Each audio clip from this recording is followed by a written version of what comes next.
আমাদের চ্যানেলে আপনাকে জানাই সুস্বাগতম। নতুন সব ভিডিওর আপডেট পেতে এখনই সাবস্ক্রাইব করুন আমাদের চ্যানেল।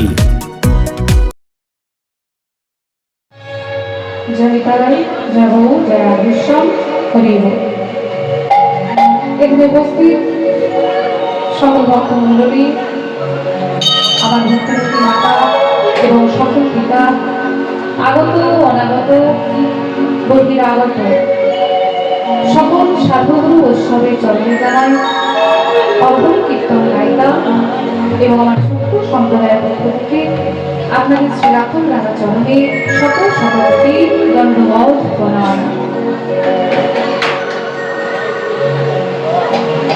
আজকে সকলে আপনারা এখানে আগত হয়েছেন ভগবানের নাম গুণকীর্তন আস্বাদন করার জন্য, যেটা বহু জন্ম ভাগ্যের ফলে এরকম দিন পাওয়া যায়। কেননা সবার ভাগ্য হয় না মা হরিনাম সংকীর্তন আস্বাদন করা। আমরা অনেক ভাগ্যের ফলে দুটি নয়ন দিয়ে গোবিন্দের রূপ দর্শন করতে পারি। অনেক ভাগ্যের ফলে এই কৃষ্ণ নাম আমরা নিজেদের কর্ণে আস্বাদন করতে পারি। অনেক ভাগ্যের ফলে এই বদনে কৃষ্ণ কৃষ্ণ বলে ভগবানকে ডাকতে পারি।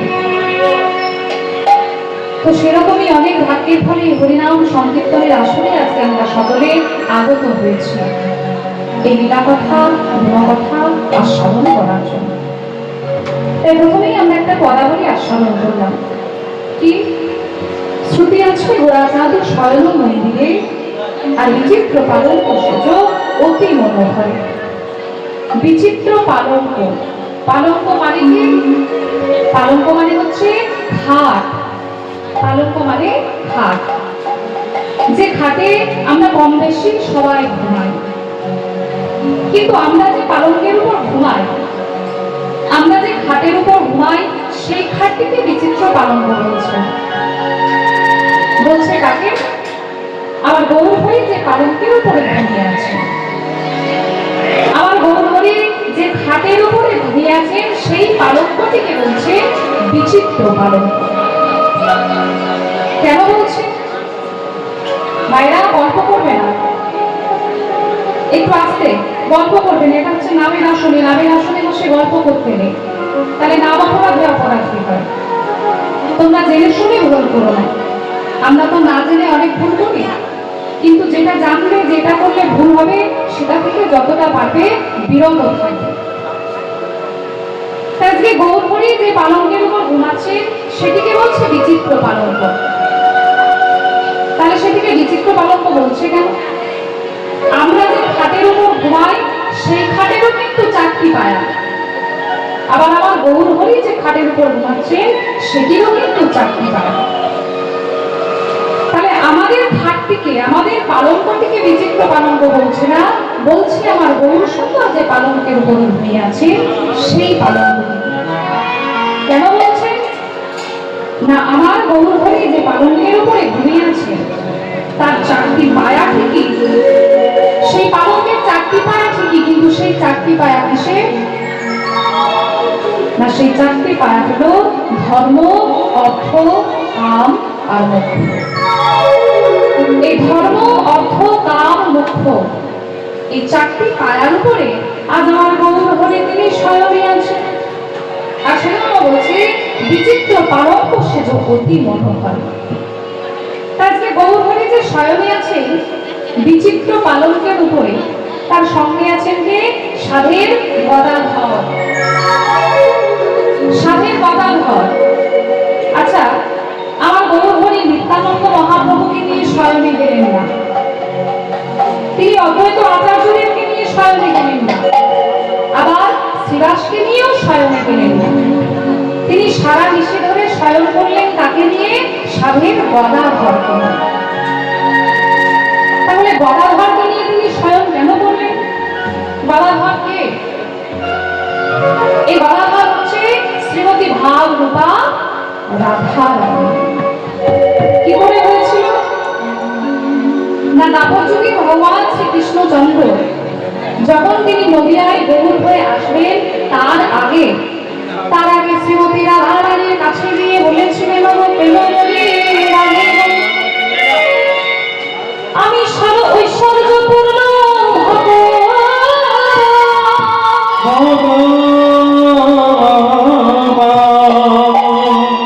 আমার কাছে কোনো জিনিসের অভাব নেই গো রাধে।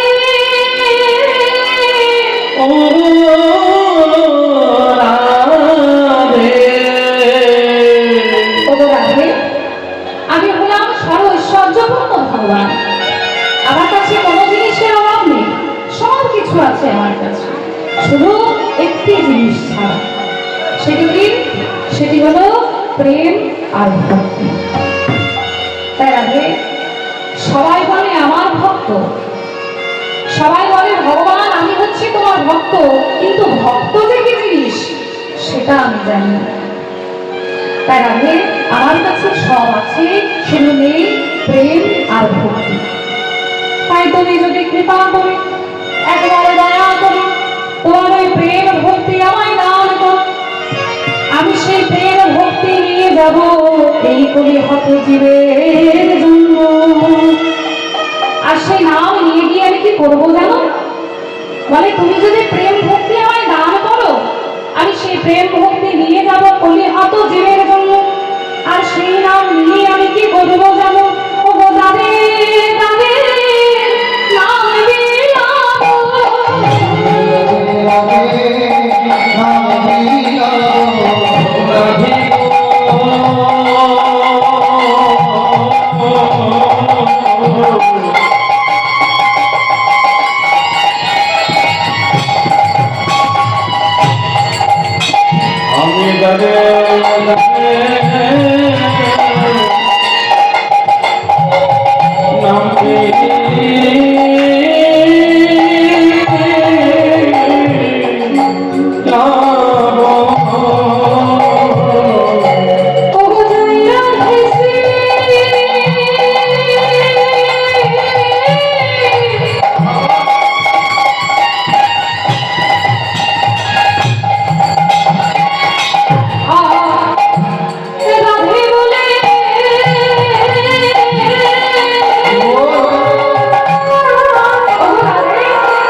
আমি কলির যুগে সেই কলির জীবের দাঁড়ে দাঁড়ে নাম বিলাবো। আর কি নামে বিলাবো জানো? ও গো জয় রাম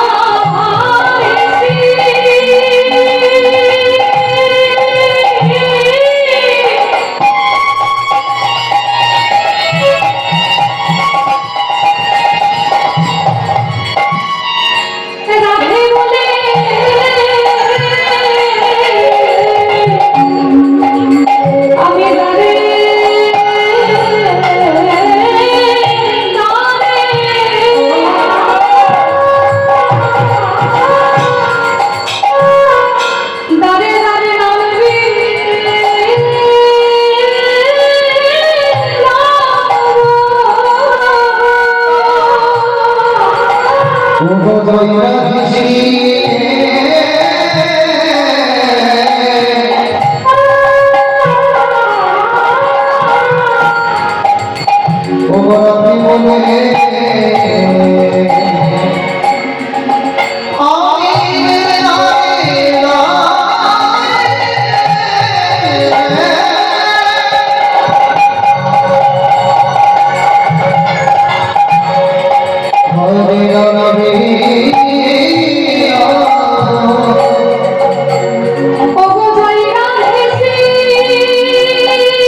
আমি ডাকে ডাকে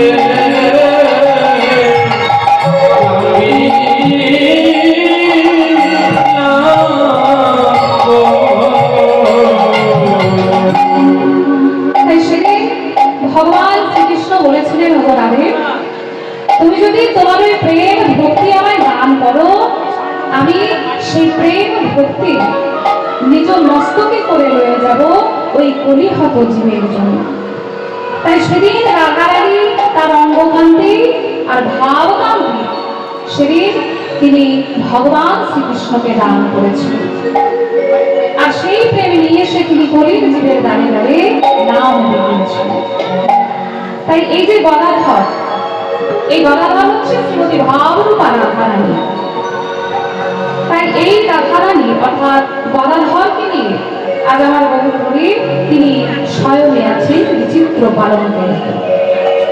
তার যে গৌরহরি আমার স্বয়নে আছে, তার অঙ্গ শোভাটি কেমন, মানে আমরা যখন ঘুমাই দেখবেন, আমরা এত বাজে ভাবে ঘুমাই, পা হাত ছড়িয়ে ছিটিয়ে, যেটা 10টা লোকের কাছে দেখানোর মতো না, এত বাজে ভাবে ঘুমাই। কিন্তু আমার গৌরহরি আজকে তিনিও ঘুমিয়ে আছেন। তাহলে তিনি কেমন ভাবে ঘুমিয়ে আছেন, তার যে অঙ্গ শোভা, ঘুমের সময় তার যে অঙ্গ, সেই অঙ্গের শোভাটি কেমন, কি বলছে, আজ আলসে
আমি কি কহ,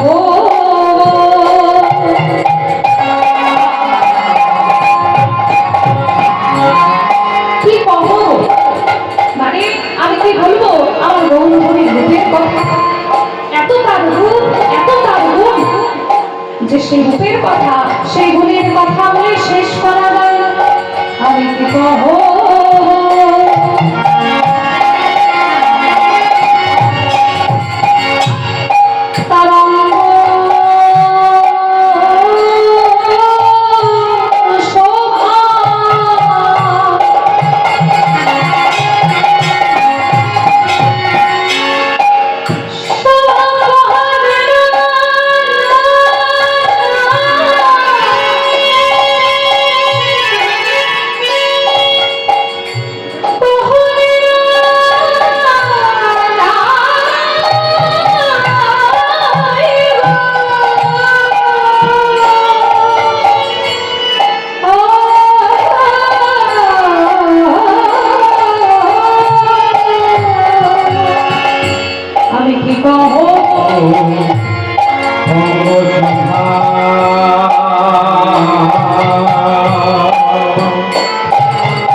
পহলে না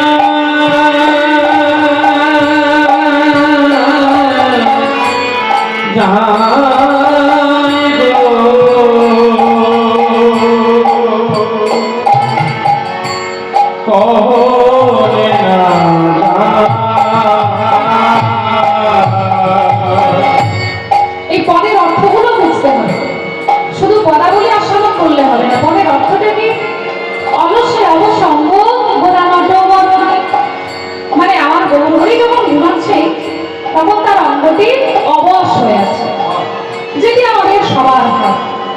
আমরা যখন ঘুমাই দেখবেন একটা ঘুমান্ত মানুষের হাতটা উপর থেকে তুলে ছেড়ে দেবে, নিজে নিজেই পড়ে যাবে। তাহলে অলসে অবশ অংশ, আমরা যখন ঘুমাই আমাদের দেহটা তখন অবশ হয়ে যায়। তাহলে এতক্ষণ পর্যন্ত ঠিক ছিল, কিন্তু পরক্ষণে আবার বলছে গোরা নট গৌরায়। এই নটনা কথাটা কার সঙ্গে যুক্ত? নৃত্য। বলছে দেখে যেন মনে হচ্ছে গৌর সুন্দর আবার নৃত্য করছে। ও মা, এটা সম্ভব?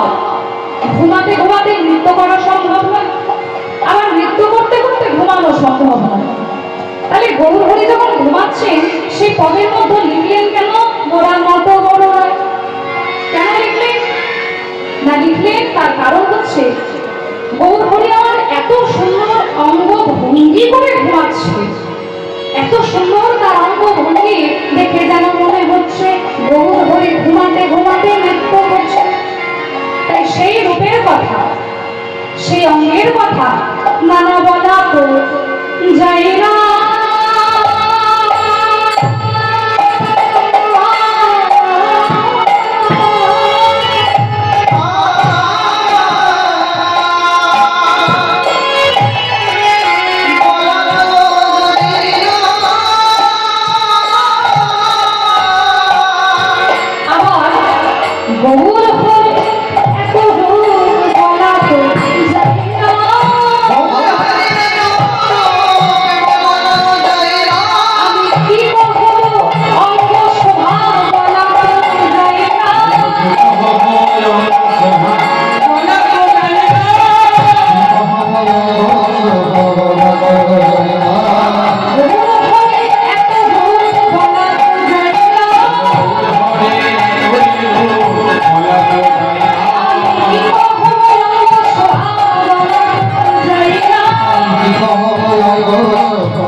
সেই গুণের কথা বলে শেষ করা যায়। যদি কেউ রূপ বর্ণ লীলাটি আস্বাদন করে থাকে, সেই লীলার মধ্যে গৌরবের রূপের বর্ণনা করা আছে। একটা পদের মধ্যে বলেছে, কি বলছে? দামিনী দাম ও দমনরুচি দর্শনে দূরে গেও দর পকরা। দামিনী মানে বিদ্যুৎ, আর দাম মানে হচ্ছে মালা। দামিনী মানে বিদ্যুৎ, দাম মানে মালা। দামিনী দাম, দমন, দমন মানে শেষ করা। রুচি, রুচি মানে খাবারের রুচি নয়, রুচি অর্থাৎ আমার গৌরহরির রূপের কথা বলছে। তাহলে দামিনী দাম, দমন, রুচি, দর্শনে, দর্শন মানে দেখা, দূরে গেও অর্থাৎ দূরে গেল। দরপব, দরপব মানে কন্দর্প মদন। এই মদনের অহংকার ছিল পাঁচটি বাণীর আধার রূপে। যে পাঁচটি বাণীর অহংকার ছিল সম্মোহন, উন্মাদন, শোষণ, তাপন, স্তম্ভন, এই পাঁচটি বাণ, যে পাঁচটি বাণ দিয়েছিলেন তার পিতা ব্রহ্মা, সেই বাণীর অহংকার ছিল আর রূপের অহংকার ছিল কামদেব মদনে। তো সেই অহংকার দূরীভূত হয়েছিল, সেই অহংকার শূন্য হয়েছিল আমার গৌরহরির রূপ দেখে। সেই গৌরহরির রূপ দামিনী দাম, অর্থাৎ বলছে একটা আকাশে যদি বিদ্যুৎ চমকায় রাত্রিবেলা, দেখবেন চারিদিকটা দিনের বেলার মতো পরিষ্কার হয়ে যায়।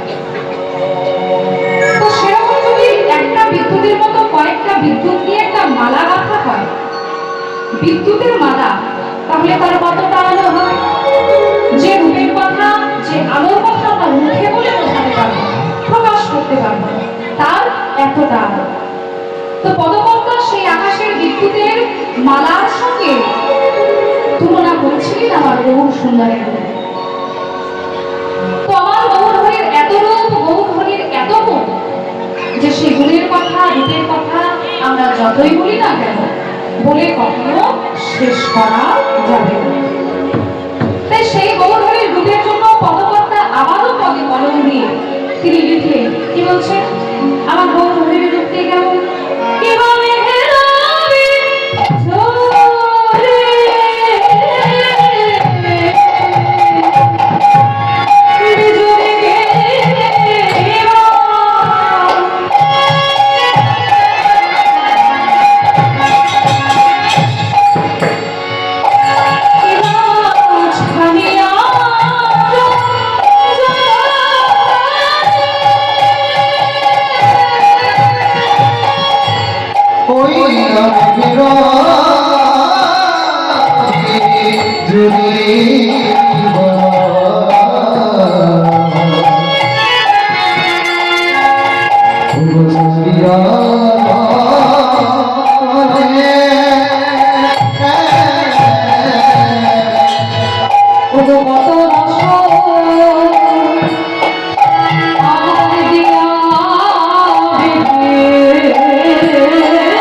পদকর্তা বলছে, শোনো শোনো, বিধাতা আমার গৌর সুন্দরকে কত রস দিয়ে নির্মাণ করেছে, তার এত সুন্দর রূপ।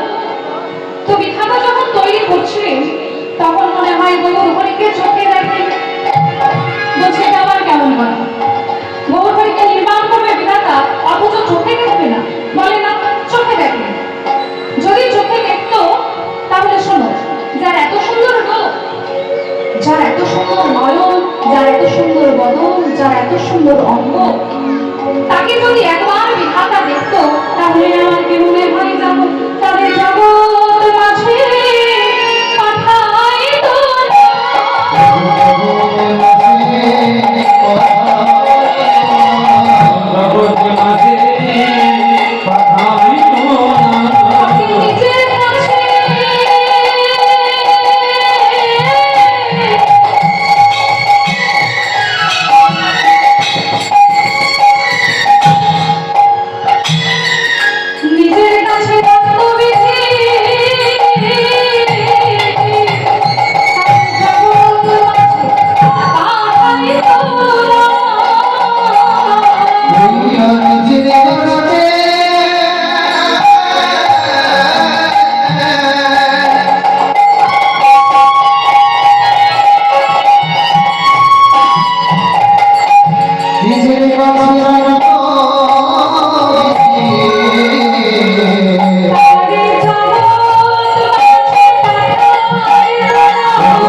যদি বিধাতা গৌর হরিকে নির্মাণ করার সময় একবার চোখে দেখতো, তাহলে আমার কি মনে হয় জানো, তাহলে আমার গৌর সুন্দরকে জগৎ মাঝে আগে পাঠাতো।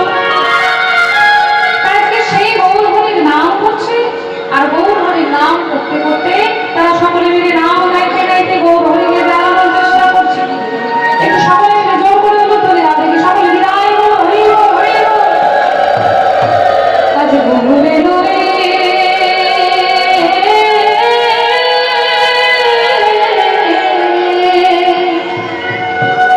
আমাদের সোনার নদিয়া ধ্বনি জয় ধ্বনি।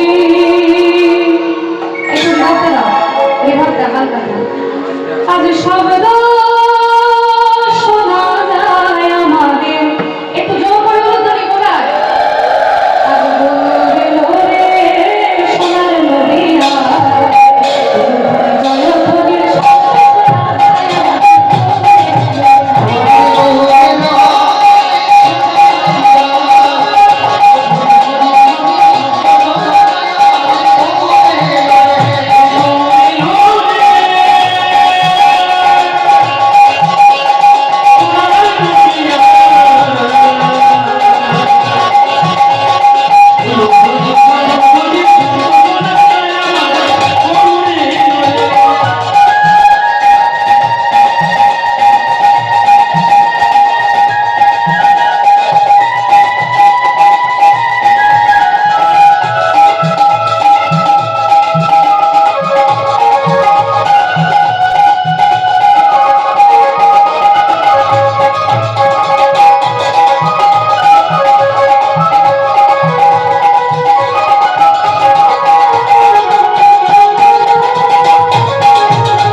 গৌরহরি আসবে গ্রামে, সেই জন্য। তাহলে সকলে মিলে আমাদের গৌরহরির জন্য একটু জোর করে উলুধ্বনি দিই সকলে। সোনার নদিয়া উলুধ্বনি জয় ধ্বনির শব্দ শোনা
তারা গৌরহরিকে জানানোর চেষ্টা করছে। আজকে গৌরহরি সারা বিশ্বে ধরে হরিনাম করে পরিশ্রান্ত হয়ে ক্লান্ত হয়ে আজকে তিনি স্বাধীন গদাধরকে পালন করে ঘুমায় আছে। তাই যে গৌরহরির যারা অন্তরঙ্গ ভক্ত শ্রীবাস অদ্বৈত আজকে সকলে তারা গৌরহরিকে জানানোর চেষ্টা করছে। আজকে বলছে ওগো ওঠো ওঠো গোরা ছাড়ো আমার নিশি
একবার তাকিয়ে দেখো তো এই নদিয়ার লোক সকলে উঠে বসেছে, শুধু তুমি ছাড়া। তাই আর ঘুমিয়ে থাকো না, এবার তুমি উঠে বসো। এতক্ষণ যে পদাবলী আমরা স্মরণ করছিলাম সেই পদাবলী কার লেখা? বাসুদেবা বসে রহে মনের হরিষে, মনের হরিষে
গৌরচন্দ্রিকা স্মরণ করলাম। এবার যখন মধুময় শ্রীরাম বৃন্দাবনের হাত, এই গৌরচন্দ্রিকা স্মরণ করি কারণ কি না, প্রথমেই লীলাই গৌরের কৃপা আমাদেরকে লাভ করতে হয়, তারপর যায় রাধা গৌরের কৃপা লাভ করার জন্য। অনেকে দেখবে তীর্থ ভ্রমণ করতে যায়, কিন্তু প্রথমেই বৃন্দাবন চলে যায়। যদি কেউ তীর্থ ভ্রমণ করতে যায় প্রথমে বৃন্দাবন যাবে না, তাহলে যেতে হবে কোথায়? মায়াপুর নবদ্বীপ। সেই নবদ্বীপে আগে প্রথমে নিতাই গৌরের কৃপা লাভ করে আসবে, তারপর যাবে মধুময় শ্রীরাম বৃন্দাবনের হাত। কেননা নিতাই গৌরের কৃপা না নিয়ে যদি বৃন্দাবনে চলে যান, তাহলে কিন্তু বৃন্দাবনে গিয়ে কোনো লাভ হবে না। আমাদের কলির যুগে ভগবান নিতাই গৌরের কৃপা লাভ আগে করতে হবে। তাই সেজন্য নিতাই গৌরের কৃপা লাভ করার জন্য আমরা প্রত্যেকটা লীলার আগে, বৃন্দাবন লীলার আগে এই গৌরচন্দ্রিকা আস্বাদন করি, নিতাই গৌরের কৃপা লাভ করি, তারপর যাই মধুময় শ্রীরাম বৃন্দাবনের হাত। তাহলে বৃন্দাবনে গেলে কি বলতে হয়? মায়ের একটু জোর করে বলো, রাধা রানী কি, রাধা রানী কি, রামচন্দ্র কি, হরি কি, আজকে আমরা সকলে রাধা নাম গাইতে গাইতে চলে যাব মধুময় শ্রীরাম বৃন্দাবন। বৃন্দাবনী থেকে যাবে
লজ্জা লাগছে? আমার নাম নাকি তো বলি লজ্জা ঘৃণা ভয় ঠিক থাকতে নয়। তাহলে যতক্ষণে লজ্জা ঘৃণা থাকবে ততক্ষণ কিন্তু রাধা নাম হবে না। এই লজ্জা ঘৃণা সবকিছু দূরীভূত করে রাধা নাম যদি গাইতে পারো সকলে মিলে জোর করে গাও রাধে রাধে রাধে রাধে রাধে রাধে রাধে রাধে রাধে রাধে রাধে রাধে রাধে রাধে রাধে রাধে রাধে রাধে সুন্দর গাই আরেকটু জোরে রাধে রাধে রাধে রাধে রাধে রাধে রাধে খুব সুন্দর গাই আরেকটু জোরে গাও আরেকটু জোরে গাও তাহলে রাধে রাধে রাধে রাধে রাধে রাধে রাধে রাধে রাধে রাধে বলো রাধে রাধে সুন্দর গেয়েছো কিন্তু তোমাদেরকে 10-এ আমি 5 দেবো আর 5টা দেবো না কেন তোমাদের এই লজ্জার জন্য কেমন আরেকবার শেষবার আরেকবার বলবো শেষবার যদি গাও তো বলো নাহলে আমরা গিয়ে কিন্তু বের করে যাবো চলো সকলে মিলে রাধে রাধে রাধে এই বল রাধে রাধে রাধে বাবা রাধে রাধে রাধে রাধে রাধে রাধে রাধে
আমরা মধুবন শ্রীরাম বৃন্দাবনে প্রবেশ করলাম। এবার আমরা আশা করব ভগবানের সেই লীলা। আমরা জানি গত রাত্রিতে তিনি রাসরসে পরিস্থাপিত হয়ে নিকুঞ্জ কাননে শয়ন ছিলেন শ্রীমতী রাধা রানী। আজকে সেই কুঞ্জ আমরা যে সকলে আগত হয়েছে এখানে যে লীলাকে আস্বাদন করার জন্য সেই লীলাটির নাম কি? আজকে কি হবে এখানে? কি হবে মায়েরা একটু জোর করে বলো তো কি হবে? রাস রাস হবে। তোমরা কি বলছো? কুঞ্জ ভঙ্গ। আর তোমরা কি বলছো? রাস। বাবারা কি বলছো? কুঞ্জ বিলাস। আচ্ছা নানান জনের নানান রকম তোমরা বলে রাস তাই তো কুঞ্জ বিলাস। আচ্ছা অনেকে অনেক জায়গায় বলে আপনাদের মায়েরা এমনি খুব ভালো আপনাদের বাবারা মায়েরা সবারই ভালো অনেক জ্ঞানী মানুষ আপনারা আপনাদের কাছে আমি অভ্যম গাইছি ভুল ত্রুটি হয় ক্ষমা করবে। তো অনেক জায়গায় যাই অনেক জায়গায় বলে কি আজকে হয় কুঞ্জ ভঙ্গ তাই না? তো কুঞ্জ ভঙ্গ যারা বলে কুঞ্জ কথার অর্থ কি? কুঞ্জ কথার অর্থ হচ্ছে ঘর আর ভঙ্গ মানে ভেঙে দেয় ঘর ভেঙে দেয়।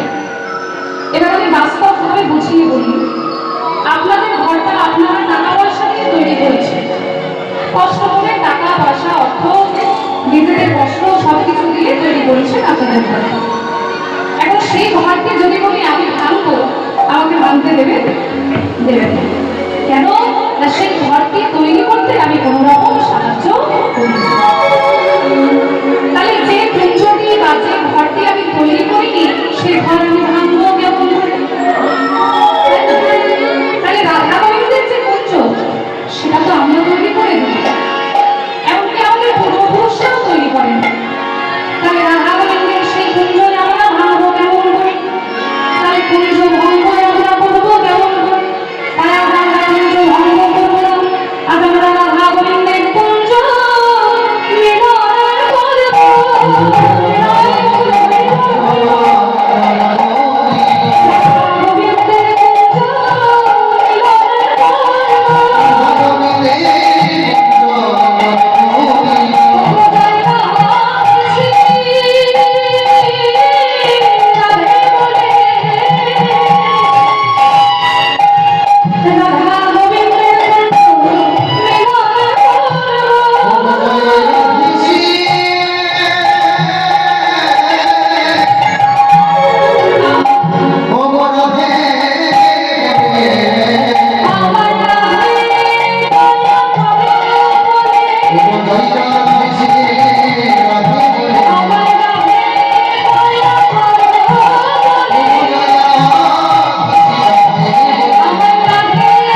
ভাব থাকে না। যদি সেই ভাব আমাদের থাকে তাহলে আমরা কখনোই বলতে পারি না যে আজকে আমাদের গ্রামে কুঞ্জ ভঙ্গ হবে। কেননা রাধা গোবিন্দের কুঞ্জ ভাঙা হলে তার আমাদের কখনোই নেই। আমরা অনেক কিছু জানি, শুনি, কিন্তু আমাদের বর্তমান যুগের এমন অবস্থা যে সেটিকে বোঝার চেষ্টা আমরা করি না। এই যে কীর্তন শুনছি, আমরা এক কানে শুনছি, এক কানে বের করে দিচ্ছি। এই যে গোবিন্দ যে লীলাগুলো করেছিলেন, সেই লীলাগুলো কেন করেছিলেন? তিনি লীলাগুলো করেছিলেন এই জড়জগতের জীবকে শিক্ষা দেওয়ার জন্য। তিনি কিন্তু শুধু শুধু লীলা করেননি, তিনি আমাদেরকে শিক্ষা দেওয়ার জন্য এই লীলা করেছিলেন। কিন্তু আমরা কজন ভগবানের লীলা থেকে শিক্ষা নিই? আমরা বলি কি ভগবান শ্রীকৃষ্ণ এতগুলো প্রেম করছে, তাহলে আমরা কেন করতে পারবো না? ভগবান হয়ে তিনি যদি এতগুলো প্রেম করতে পারেন, তিনি তো দেখিয়ে দিয়ে গেছেন এতগুলো প্রেম করা, তাহলে আমরা কেন করবো না? তাহলে ভগবান প্রেম করছে বলে তুমি যদি করো, তাহলে ভগবান হরিয়ানলে করে যে গিরিবর্ধন পর্বতটি ধরেছিল, বাবা তুমি একটা জলের বোতল ধরিয়ে দেখাও তো, পারবে? তাহলে আমরা শিক্ষা নিচ্ছি কিরকম না, ভগবান প্রেম করেছিল আমরা কেন করবো না? ভগবান যে কালী অবলম্বন করেছিল, পারবে করতে? ভগবান যে শত শত ব্রজগোপিনীদের হয়ে রাস করেছিল, পারবে করতে? যে লীলাগুলো করে গেছিল, পারবে করতে? পারবে না। তাহলে যেটা থেকে আমাদের শিক্ষা নেওয়া দরকার সেটা আমরা ভুলি না। এই যে কীর্তন শুনছি, এক কানে শুনছি, এক কানে বের করছি। এই যেমন ধরুন আমরা সকলে কিন্তু বলি একে চন্দ্র দুয়ে পক্ষ তিনে মিত্র, কিন্তু জানি কি এই একে চন্দ্র দুয়ে পক্ষ তিনে মিত্র এর ভিতরে আসল অর্থটা কি লুকিয়ে আছে? আমরা তো সকলে ছেলেদেরকে পড়াই একে চন্দ্র দুয়ে পক্ষ তিনে মিত্র চারে বেদ, কিন্তু এর ভেতরে যে অর্থগুলো আছে সেগুলো আমরা কজন জানি, আর কজনই বা জানার চেষ্টা করে আমাদের ছেলে মেয়েদেরকে শেখানোর চেষ্টা করি? তাহলে এই যে অর্থগুলো একটু শুনে নিই আমরা, তাহলে আমাদেরকে ছেলে মেয়েদেরকেও শেখাতেও একটু সুবিধা হবে। কিরকম? একে চন্দ্র মানে একটি চাঁদ, দুয়ে পক্ষ দুটি পক্ষ, কি কি? কৃষ্ণপক্ষ আর শুক্লপক্ষ। তিনে নেত্র, নেত্র মানে চোখ, নেত্র মানে চোখ, আমাদের দুটি চর্মচক্ষু আর একটা হচ্ছে দিব্য জ্ঞান চক্ষু, তিনে নেত্র। চারে বেদ, আমাদের বেদ হচ্ছে চারটি, কি কি? ঋক, সাম, যজুর, অথর্ব। পাঁচে পঞ্চরাগ, পাঁচটি বাদ, কি কি? সম্মোহন, উন্মাদন, শোষণ, তাপন, স্তম্ভ। ছয় ঋতু, আমাদের ঋতু হচ্ছে ছটি, গ্রীষ্ম, বর্ষা, শরৎ, হেমন্ত, শীত, বসন্ত। সাথে কি? সাথে সমুদ্র, আমাদের সাতটি সমুদ্র কি কি? লবণ, ইক্ষু, সোনা, সর্দি, দধি, দুগ্ধ, জল। আদি অষ্টবসু, দক্ষ কন্যা, কি কি? ভব, ধ্রুব, সোম, বিষ্ণু, অনল, অনিল, প্রত্যুষ, প্রভাস। আটে অষ্টবসু। নয় নবগ্রহ, আমাদের নবগ্রহ কি কি? রবি, চন্দ্র, মঙ্গল, বুধ, বৃহস্পতি, শুক্র, শনি, রাহু, কেতু। আর দশে দিক, 10টি দিক কি কি? পূর্ব, পশ্চিম, উত্তর, দক্ষিণ, ঈশান, অগ্নি, নৈরিত, বায়ু, ঊর্ধ্ব, অর্ধ। তাই এই যে অর্থগুলো বলুন তো আমরা কজন জানি, আর কজনই বা জানার চেষ্টা করি?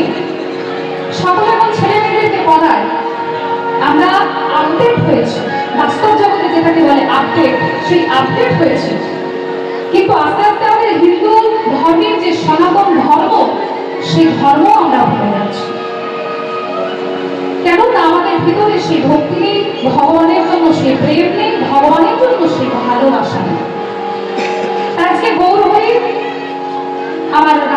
গোবিন্দের যে কুঞ্জটি, সেই কুঞ্জের আমরা মিলন আজকে করাবো, আমরা কুঞ্জ ভঙ্গ করবো। আজকে আমার রাধা গোবিন্দের যারা অন্তরঙ্গ শাখা, আজকে অন্তরঙ্গ ভক্ত সখী ললিতা, বিশাখা, চিত্রা, চম্পাকলতা, বিন্দুরেখা, আজকে সকলে মিলে তারা করছে কি, আমাদের রাধা গোবিন্দকে জাগানোর চেষ্টা করছে।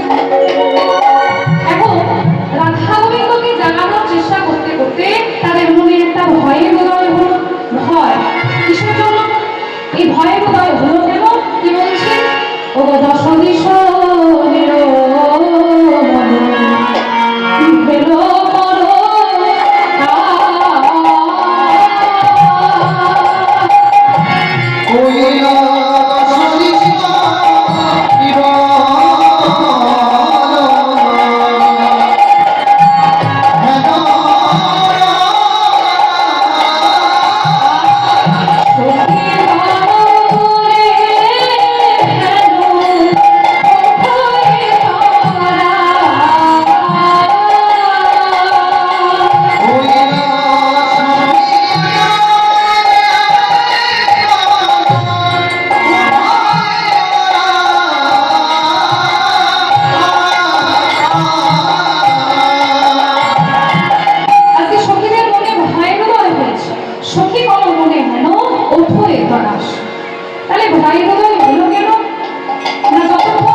সখীদের মনে ভয় হলো কি না, এই যে সকাল হয়ে যাচ্ছে, এরপর তো সবাই জেগে যাবে। এখন সবাই জাগার পরে যখন রাধা গোবিন্দকে খোঁজাখুঁজি করবে, তখন যদি কেউ একবার জানতে পারে যে রাধারানী গোবিন্দের পাশে সারা নিশি ধরে শয়নে আছে, তাহলে রাধারানীর চুলে কালি লাগবে, রাধা রানীর গায়ে কলঙ্কের দাগ লাগবে। সেই ভয় হচ্ছে সখীদের মনে। এখন যেই না 10টা দিন পরিষ্কার হয়ে আসছে, হলো কি সকাল হলে কিন্তু পাখি ডাকে না, যেই না সকাল হয় ভোর হয় দেখবেন পাখিরা ডাকতে শুরু করে। তাই সেদিনও ডাকছে কেমন ভাবে? ও আমরে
কোকিল ডাকে কোকিলে ডাকে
তুই যে এমন ভাবে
ও কপতি কপতি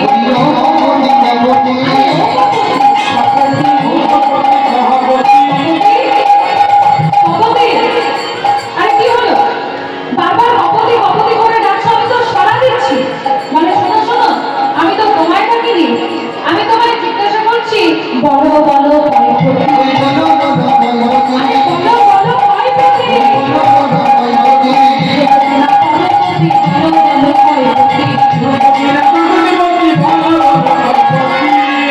বলে আমি তোমায় বারবার ডাকিনি তোমার নাম তোমায় জিজ্ঞাসা করছি তুমি তোমার কটা পতি সেটা তুমি আমায় বলে ও তুমি আমায় জিজ্ঞাসা করছো আমার কটা পতি তাই তো তবে শোনো আমার হচ্ছে দুটো পতি একটা হচ্ছে নিজের পতি আর একটা হচ্ছে জগৎপতি সে যে তোমার পতি আমার পতি জগতে বলে কি আমি ছাড়াও তোমার আরো একটা পতি আছে বাবা বাবা বাবা ভরণ পোষণ করবো আমি তোমার বিপদে থাকবো আমি তোমার দুঃখে সুখে থাকবো আমি তোমার বিপদে রক্ষা করবো আমি আবার তোমার আমি ছাড়াও আরো একটা পতি থাকবে হ্যাঁ বেশ তবে তোমার যদি সেই পতিকেই দরকার তবে তোমার সঙ্গে আমার সব সম্পর্ক শেষ সব সম্পর্ক শেষ সব সম্পর্ক শেষ যেই না বলেছে তোমার সঙ্গে আমার সব সম্পর্ক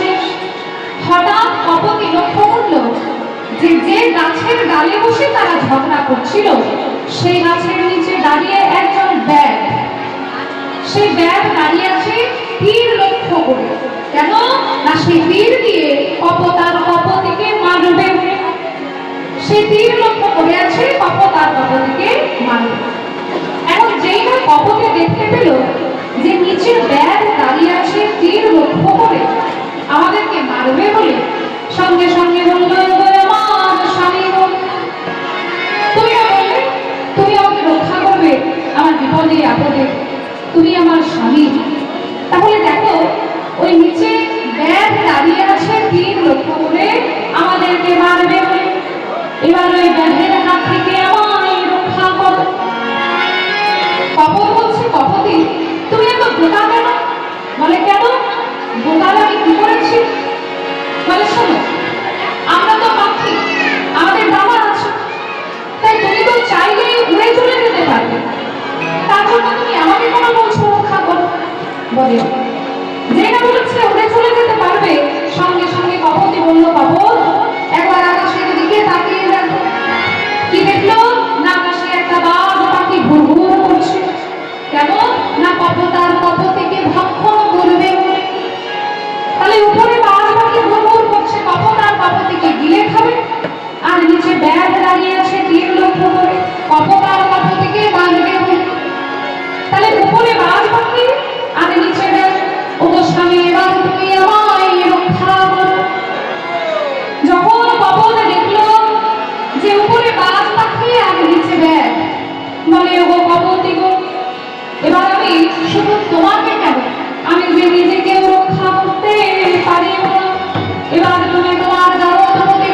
কাজে কপট আর কপটে যে না তারা দুটি বাহু উত্তোলন করে মন দিয়ে তারা জগৎপতিকে ডাক দিল, সেই জগৎপতি তাদেরকে রক্ষা করার জন্য কি করলেন না কাল সর্প রূপ ধরে এলেন। আর কাল সর্প রূপ ধরে এসে নিচে ব্যাধ যে তীর লক্ষ্য করে